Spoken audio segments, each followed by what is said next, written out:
Assalamualaikum warahmatullahi wabarakatuh. Alhamdulillahi rabbil alamin. Wassalatu wassalamu ala ashrafil anbiya'i wal mursalin. Wa ala alihi wa ashabihi wa man tabi'ahum bi ihsanin ila yaumiddin. Amma ba'du. Muslimin, muslimat, hadirin, hadirat yang dikasihi sekalian. Alhamdulillah, petang hari ini sekali lagi kita dapat bertemu. Kita bersyukur kepada Allah Subhanahu wa taala kerana kesempatan dan peluang yang Allah Subhanahu wa taala anugerahkan kepada kita sehingga kita dapat berada sampai ke penghujung daripada Ramadan. Tuan-tuan, puan-puan yang dikasihi sekalian, saya juga mengambil ruang kesempatan dalam tazkirah pada petang ini untuk mengucap syukur kepada Allah Subhanahu wa taala. Apa yang sering ditanya, yang ditunggu-tunggu khususnya oleh rakyat negeri Kedah untuk melihat berlakunya perubahan pada kerajaan negeri Kedah, alhamdulillah sudah terlaksana dan sudah tercapai, iaitu sudah hampir seminggu bermula daripada 17 hari bulan Mei yang lalu, Majlis Angkat Sumpah Yang Amat Berhormat Menteri Besar Kedah. Dan kemarin Majlis Angkat Sumpah Exco kita. Jadi terbentuk sudahlah Kerajaan Perikatan Nasional Peringkat Negeri Kedah.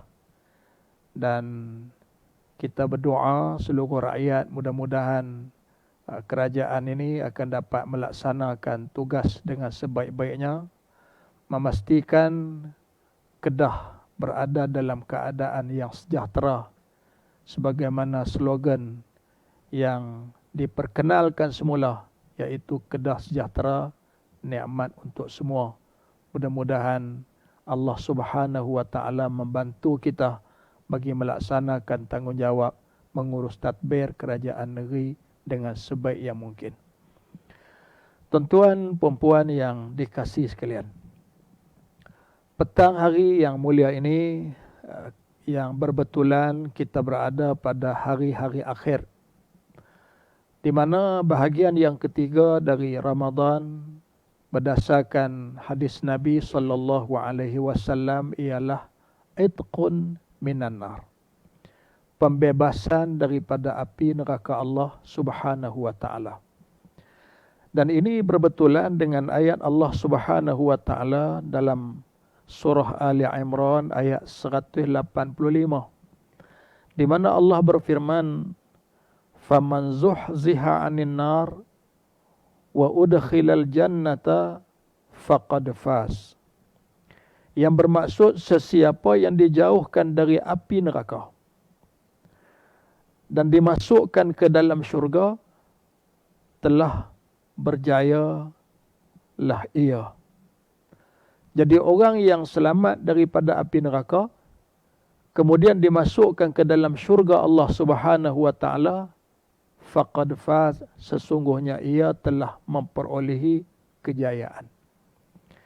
Jadi kalau kita bercakap berkaitan dengan pembebasan daripada api neraka Allah Subhanahu wa taala, sudah tentu ia menjadi suatu tajuk yang amat penting. Kerana dalam kehidupan kita, perjalanan hidup kita, penyudah daripada perjalanan hidup kita ialah kita mengharapkan agar Allah Subhanahu wa taala memasukkan kita ke dalam syurga. Tapi nak boleh masuk syurga itu bermula dengan faman zuhziha 'anil nar, kena selamat diri dulu daripada api neraka Allah Subhanahu wa taala.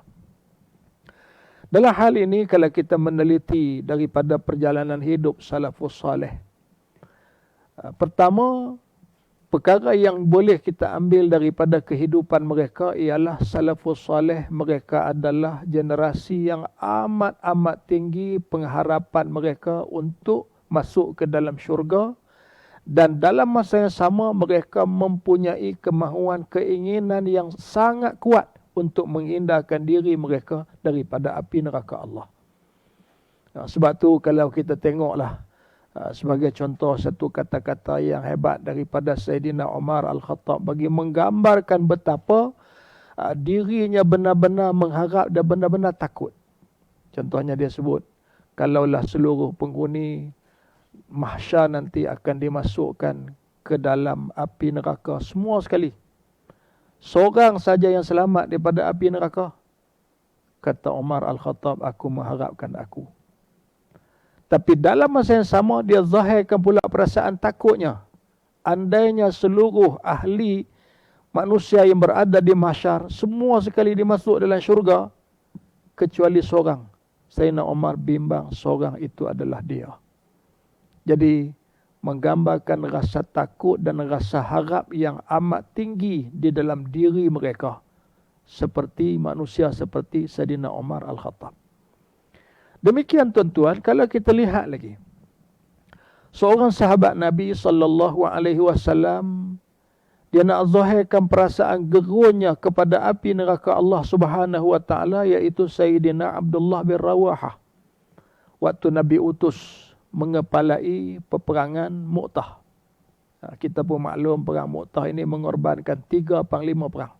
Daripada Zaid bin Harisah, Ja'far bin Abi Talib, kemudian Sayyidina Abdullah bin Rawahah. Waktu Nabi nak utus dan Nabi menyebut ketiga-tiga panglima perang ini, lantik yang pertama andainya gugur, diganti yang kedua, gugur yang kedua, ganti yang ketiga. Jadi Sayyidina Abdullah bin Rawahah ni waktu nak bertolak, dia pegang saja tali pelana kuda nak melompat naik ke kuda itu, tiba-tiba dia menangis pada waktu tu. Teriak sungguh-sungguh. Sampai ke peringkat para sahabat yang menyaksikan kejadian itu masing-masing pekat pergi kepada Sayyidina Abdullah, tanya apa jadi dengan kamu, adakah kamu rasa takut nak berdepan dengan musuh, adakah kamu sayang nak meninggalkan ahli keluarga. Waktu tu Abdullah bin Rawahah jawab, bukan. Tetapi yang terlintas dalam ingatan aku, fikiran aku, sewaktu aku nak melangkah naik kaki ke kuda ini, ialah aku teringat dengan satu ayat Allah, wa in minkum illa wariduha. Tak ada seorang pun daripada manusia melainkan semua nak kena melintasinya. Wa in minkum illa wariduha, semua kita nak kena melintasi. Lintasi apa? Iaitu melintasi sirat yang di bawahnya tidak lain dan tidak bukan ialah api neraka Allah. Jadi kebimbangan Sayyidina Abdullah bin Rawahah, padahal pada waktu itu dia nak turun ke medan perang. Dia akan berpeluang untuk mendapat syahid sebagaimana dijanjikan oleh Nabi. Dan dia berpeluang untuk mendapat ganjaran yang sangat besar. Dan dia berpeluang untuk memperolehi kurniaan-kurniaan Allah yang sangat banyak kerana kelebihan berjihad pada jalan Allah. Tetapi tetap dia zahirkan kebimbangannya. Apakah aku boleh selamat pada waktu aku melintasi sirat daripada terjatuh dan terjerumus ke dalam api neraka Allah. Jadi arti sebagai satu dua contoh ini, kita dapat simpulkan bahawa itulah generasi lalu amat gerun, amat takut, amat mengharap, gerun dan takut terhadap api neraka Allah, dan amat mengharap rahmat dan kasih sayang Allah sehingga mereka terselamat daripada api neraka Allah dan layak untuk menjadi ahli syurga Allah Subhanahu wa taala. Jadi sedaya upayalah kita pun cuba untuk menjejaki, cuba untuk mencontohi kehidupan mereka. Mudah-mudahan kita juga ada perasaan yang sama di penghujung Ramadan ini, iaitu perasaan, ya Allah, selamatkanlah kami daripada api neraka Allah dan berilah ya Allah peluang untuk kami menjadi ahli syurga-Mu sebagaimana yang kita doa, Allahumma inna nas'aluka ridhaka wal jannah wa na'udzubika min sakhatika wan nar. Ini di antara doa yang menggambarkan sebenarnya itulah harapan kita yang amat tinggi dan permintaan kita kepada Allah Subhanahu wa taala untuk kita juga layak memperolehi apa yang diperolehi oleh mereka yang mendapat nikmat Allah. Tuan-tuan dan puan-puan yang dirahmati Allah. Yang kedua, bila kita teliti di sana, ada kaedah, ada jalan untuk kita menghindarkan diri daripada neraka Allah Subhanahu wa taala. Ini ditunjukkan oleh Nabi sallallahu alaihi wasallam. Contohnya iaitu melalui doa permintaan. Sebab itulah terlalu banyak doa-doa Nabi yang menggambarkan Nabi memohon kepada Allah untuk dijauhkan dari api neraka. Sebagai contoh, selesai kita menunaikan solat, ada dua waktu yang sangat diberi penekanan oleh alim ulama. Satu, selesai sembahyang subuh, dan yang kedua, selesai sembahyang maghrib. Jangan tinggalkan. Iaitu Allahumma ajirna minan nar atau Allahumma ajirni minan nar. Allahumma ajirni minan nar. Syekh Ahmad Fahmi Zamzam selalu pesan, bacalah sebanyak 7 kali. Di mana setiap kali kita menyebut Allahumma ajirni minan nar, ya Allah, hindarilah, jauhlah daripada api neraka Allah. Waktu tu kita seolah-olah macam terbayang 7 kali itu 7 pintu neraka Allah. Kita sebut tiap-tiap sekali kita sebut, ingat pintu pertama, pintu kedua, pintu ketiga, pintu keempat. Ya Allah, jauhkanlah kami daripada mana-mana pintu neraka Allah. Jangan sampai kami terjerumus masuk ke dalam neraka Allah. Ini satu lagi cara, iaitu melalui kaedah kita berdoa memohon. Sama juga dalam doa-doa yang kita minta. Contohnya pada penghulu segala doa. Rabbana atina fid dunya hasanah wa fil akhirati hasanah wa qina azabannar. Wa qina azabannar. Minta dijauh daripada azab api neraka. Demikian doa yang kita juga minta dalam Ramadan. Macam saya sebut tadi, Allahumma inna nas'aluka ridhaka wal jannah wa na'udzubika min sakhatika wan nar. Ini doa yang kita sering ulang. Tarawih ni kita buat di rumah ke di masjid. Kalau kita salawat selepas tarawih, selepas 4 rakaat, kita akan baca doa ni. Allahumma inna nas'aluka ridhaka wal jannah. Kemudian dalam waktu sembahyang kita fardu, selesai sembahyang pun kita baca doa ni. Bukan kerana tu imam hafal doa tu saja tak. Jangan kita doa anggap tu imam ni tak hafal doa lain ni. Nah, pakai doa baca hak tu tak. Sebenarnya tujuan kita minta kerana ia menjejaki sunnah Nabi kita Muhammad sallallahu alaihi wasallam yang benar-benar dalam bulan ini secara khusus memohon kepada Allah agar dianugerahkan syurga dan dijauhkan daripada api neraka. Demikian juga kalau kita tengok lagi dalam doa kita ni, contoh doa, iaitu doa pada waktu kita makan. Allahumma barik lana fima razaqtana wa qina azabannar.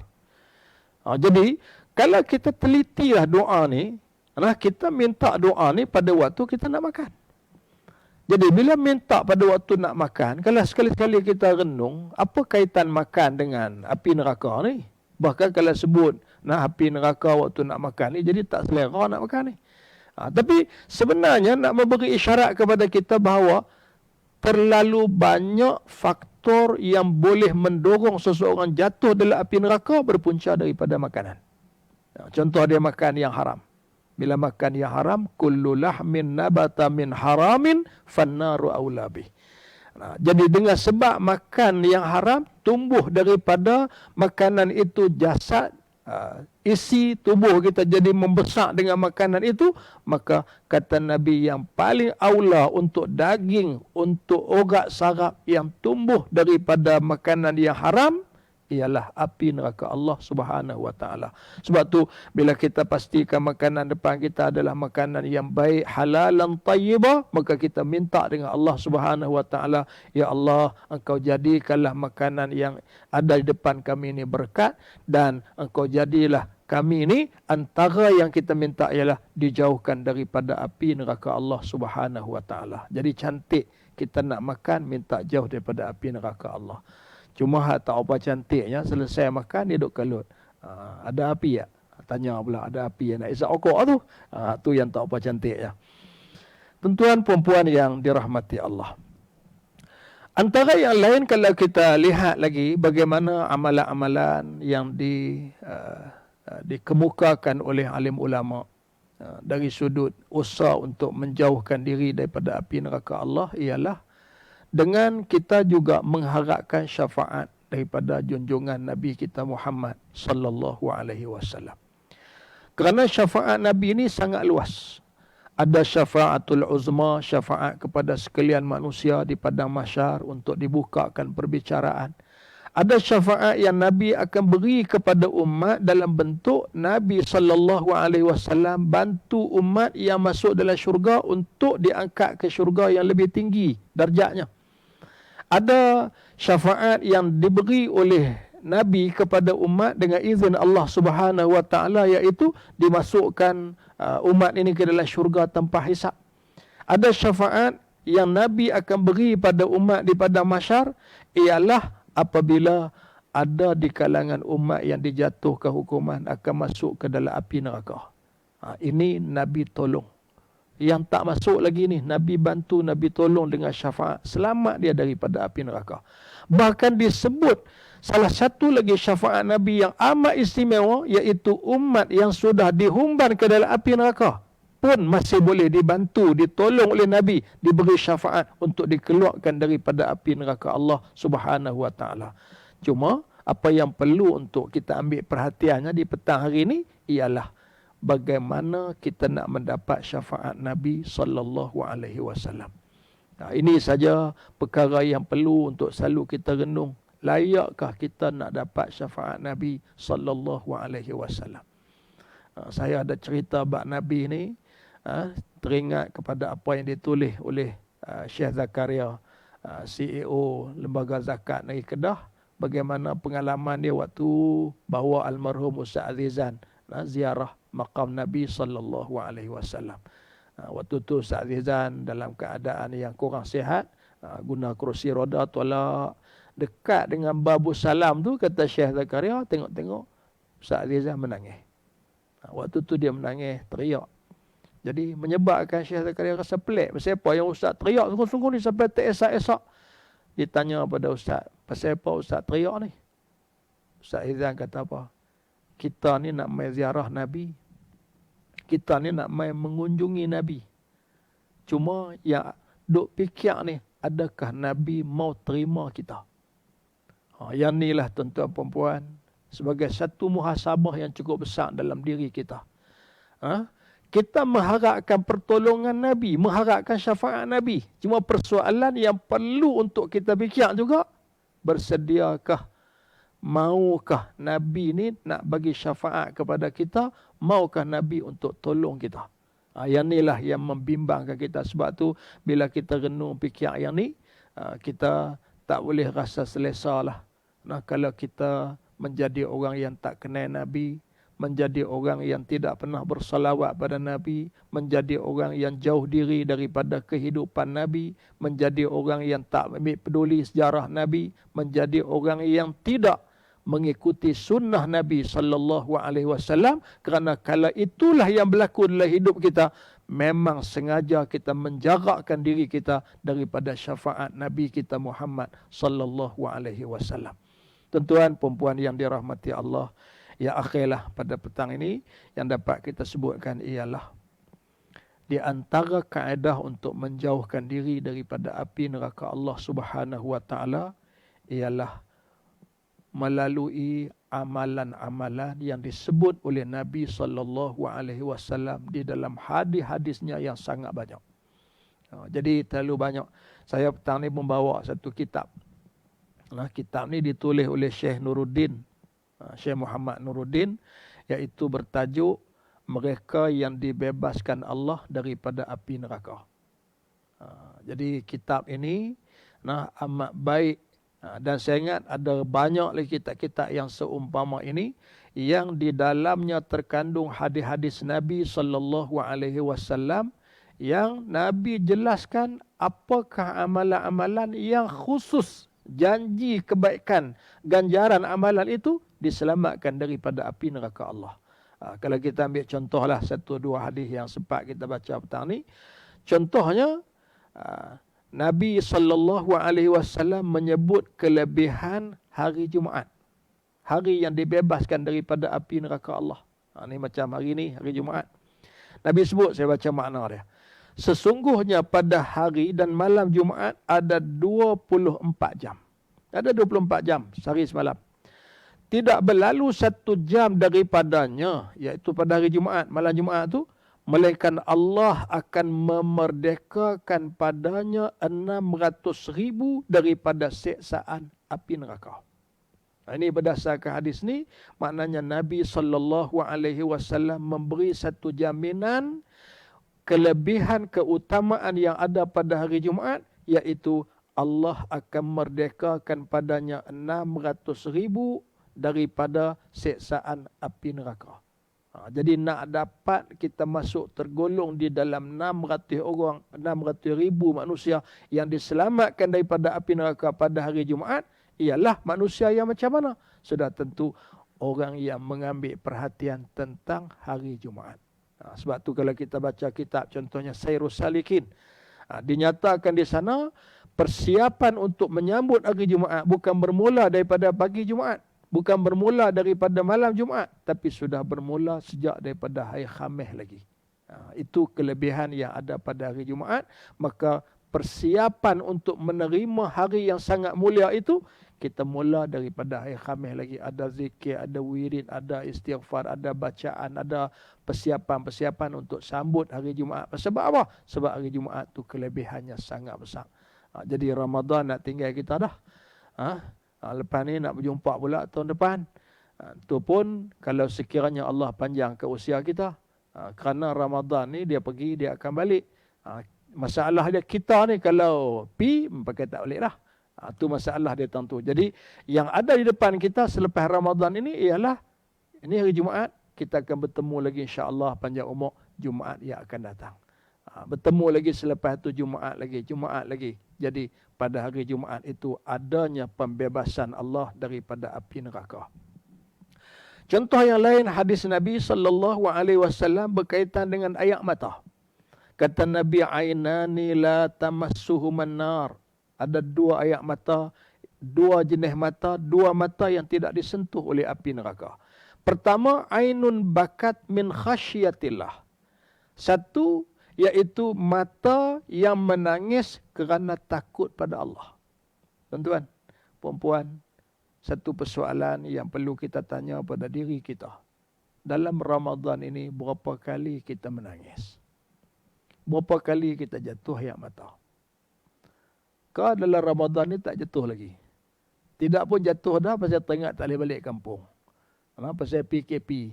Lepas tu halangan pula oleh pihak keselamatan bahawa tak boleh rentas sempadan negeri. Jadi menangis pasal itu. Tak pernah menangis kerana takut pada Allah.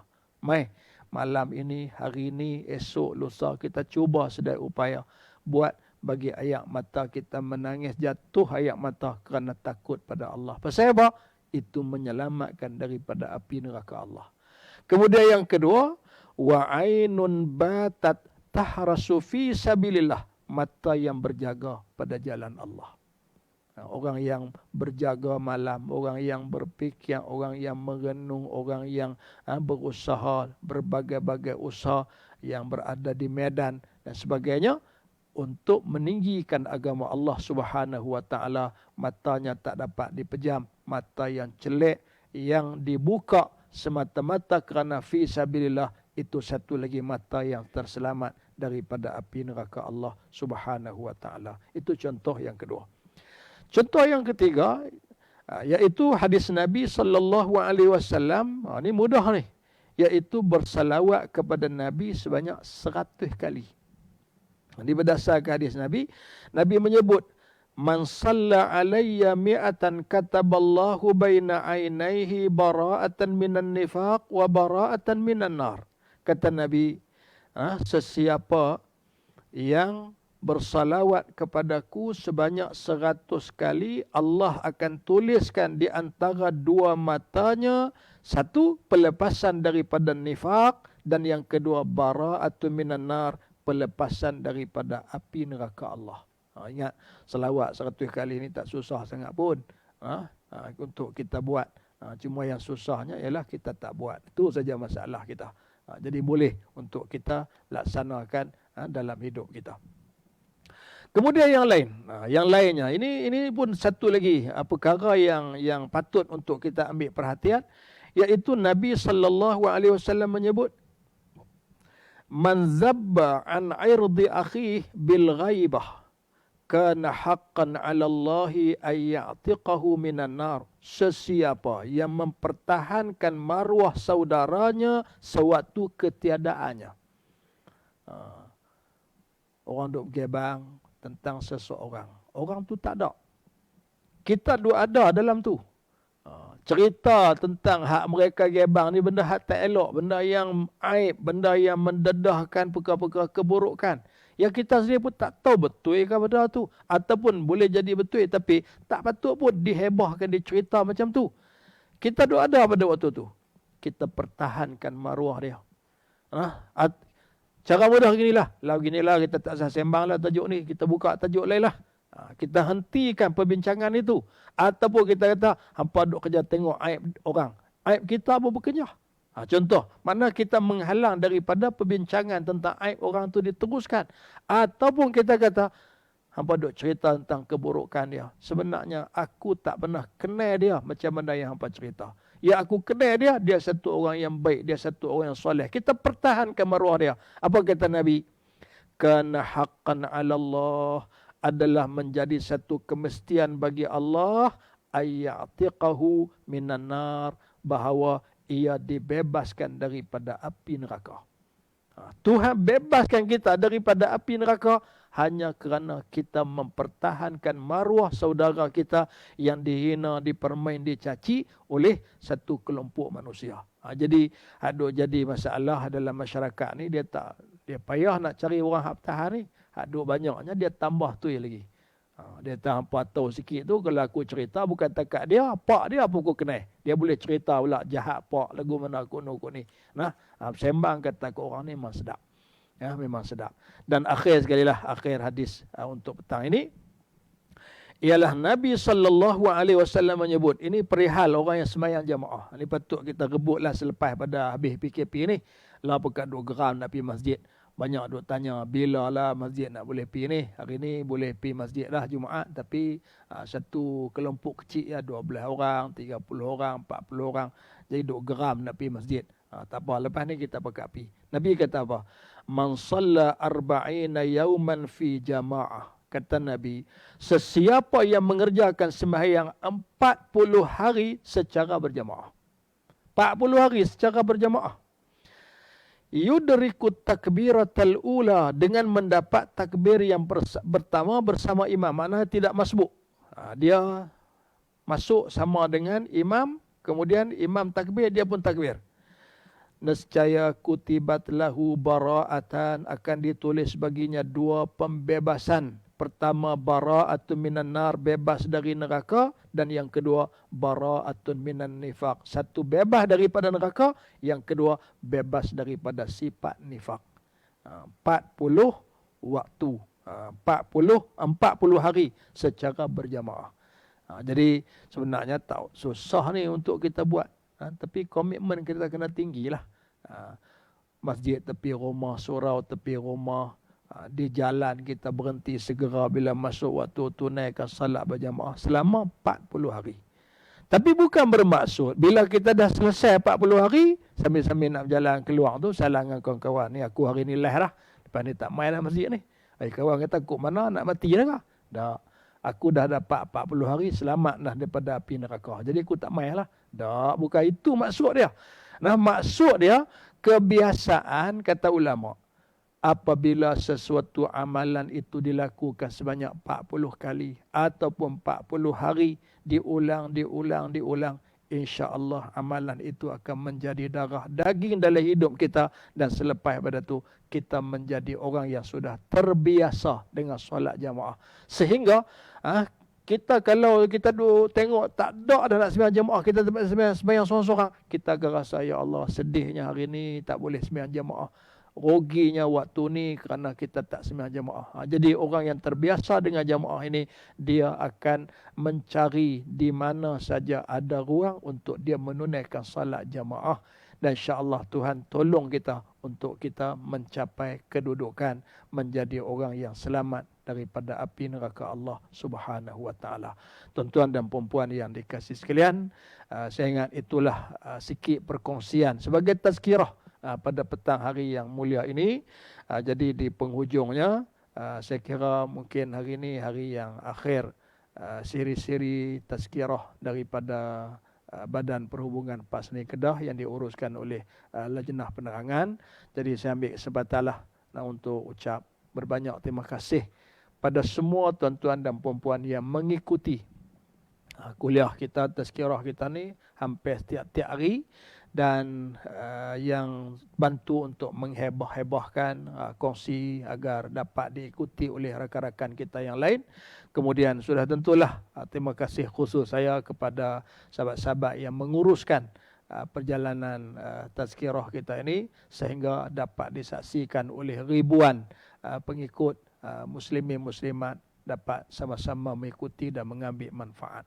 Dan di akhirnya saya ucap, mengambil kesempatan ucap selamat meneruskan amal ibadah dalam tempoh yang berbaki yang sangat bernilai untuk kita, walaupun tak lama dah, dalam beberapa puluh jam saja lagi kita akan bertemu dengan Aidilfitri, tapi sudah tentu kita tidak akan abaikan detik-detik akhir sebelum Ramadan meninggalkan kita untuk kita meneruskan amal ibadah. Jadi saya ucap selamat meneruskan amal ibadah dan selamat menyambut Aidilfitri. Maaf zahir dan batin, mudah-mudahan kita dapat terus bertemu lagi. InsyaAllah Lajnah Penerangan akan susun berbagai aktiviti yang lain, walaupun dalam keadaan kita dihalang untuk berkumpul dan sebagainya, tetapi dengan teknologi, maklumat, ruang-ruang yang ada pada hari ini dapat kita manfaatkan melalui kaedah live Facebook dan sebagainya. Jadi insyaAllah semua itu akan memberi manfaat yang banyak kepada kita. Dan buat akhirnya, marilah sama-sama kita memberi sokongan padu dan sama-sama kita berdoa agar Allah jadikan kerajaan yang memerintah negeri Kedah dan kerajaan yang memerintah Malaysia mendapat hidayah, taufik, bantuan, pertolongan daripada Allah sehingga pemimpin-pemimpin kita dapat menjalankan tugas dengan sebaik-baiknya. Jadi sekadar itu untuk petang ini. Terima kasih pada semua. Wallahu a'lam bissawab wa ilaihil marji' wal ma'ab. Assalamualaikum warahmatullahi wabarakatuh.